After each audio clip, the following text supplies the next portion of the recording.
Today is Wednesday. It's August 14th, 2024. Got my priestly shirt on again. You know, I think we all have just shirts or pants or shoes that just feel better than others. This one just feels good. I've had this in a long time. It says Steve Williams Ford. That tells you how long I've probably had it. And not only that, it's not a second hand-me-down, but probably a third hand-me-down. But it sure feels good, and I always enjoy wearing this shirt. But the collar sometimes might throw off. I don't know. We're in week 33, midweek Bible study, and I hope that you're ready for Bible study tonight. Jackie and I will be able we will be at a church we've never been before tonight. We'll be at the Beltline Church of Christ in Decatur, a large church. I probably will feel a little bit out of place, but I know there's great people there. Looking forward to it very much. But this week, week 33, we're reading about Zechariah. We got into the New Testament now. This is Zechariah, the father, the dad of John the Baptizer. Billy Smith is the author this week. We've had two good readings so far, and today's reading is a good reading too. The title today is Zechariah's Surrender. What do you think about when you think about surrender? Well, I think about an old cowboy movie or a Calvary movie, and where you have to surrender to the enemy. Maybe a cowboy and Indian movie to where maybe the Indians surrender, the cowboys surrender. But of course, we're talking about surrendering to God. You know, we have to do that sometimes. In fact, we must do that. If we haven't, you need to. If I haven't, I need to. Surrender. Zechariah's surrender. Luke chapter 1, verses 57 through 66. Here's what he writes. The birth of a child is one of the most wondrous moments to be experienced in life.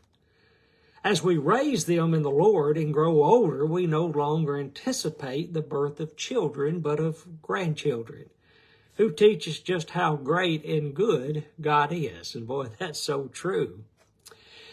We sometimes refer to childbirth as a miracle because the whole process is so amazing. However, in our story of Zechariah and Elizabeth, the birth of John really was miraculous because even though they had prayed for a child, they were well advanced, they were well advanced in age, and Elizabeth had always been barren. And boy, all of a sudden I'm losing my voice. That's not good when you got to preach tonight. This is not to be confused with the virgin birth of Jesus, the ultimate miraculous birth, because no human father was involved. Mary's conception was from the Holy Spirit. Though a righteous and blameless man serving as a priest, Zechariah's lack of faith in Gabriel's message caused him to be stricken mute for the length of the pregnancy, Luke chapter 1 and verse 20. Imagine, he writes, imagine losing the joy of vocally sharing this excitement with Elizabeth, their family, and the people they served. Of course, he communicated through writing, but that can't compare with expressing yourself from the heart through the voice. However, the point here is that Zechariah learned his lesson. He completed his service in the temple and returned to his home in the hill country of Judea, surrendering his will to the gracious will of the Father in anticipation of the child's birth and raising him to fulfill God's purpose. This writer says that Zechariah surrendered his will to the gracious will of the Father. Boy, that's something we just all must do in life. When Gabriel first informed Zechariah that Elizabeth would bear a son, he also specifically stated, "You shall call his name John. That's chapter 1, verse 13 and verse 15 of Luke. On the first day, on the print is a little small in this lesson. In the dark, the room is not as light as I wish, and that's why I keep missing some words. I apologize for that. When Gabriel first informed Zechariah that Elizabeth would bear a son, he also specifically said, "You shall call his name John," meaning God is gracious. With the promise of the child to be great before the Lord, and on the day that he was circumcised, the 8th day after his birth, Elizabeth stunned her family and friends by announcing his name would be John, not Zechariah, after his father. In submission to God's command, Zechariah had earlier made it clear to Elizabeth that the boy would be named John, which she would accept, and stood firm in announcing it. When the relatives appeared to Zechariah asking what he wanted the child to be named, he took a tablet and wrote, "His name is John." That's chapter 1, verse 63. At which time God returned the gift of speech to him. He used his voice first to bless God, again revealing his surrender to all the wishes of God for the child. As others ask, "What then will this child be?" Chapter 1, verse 66.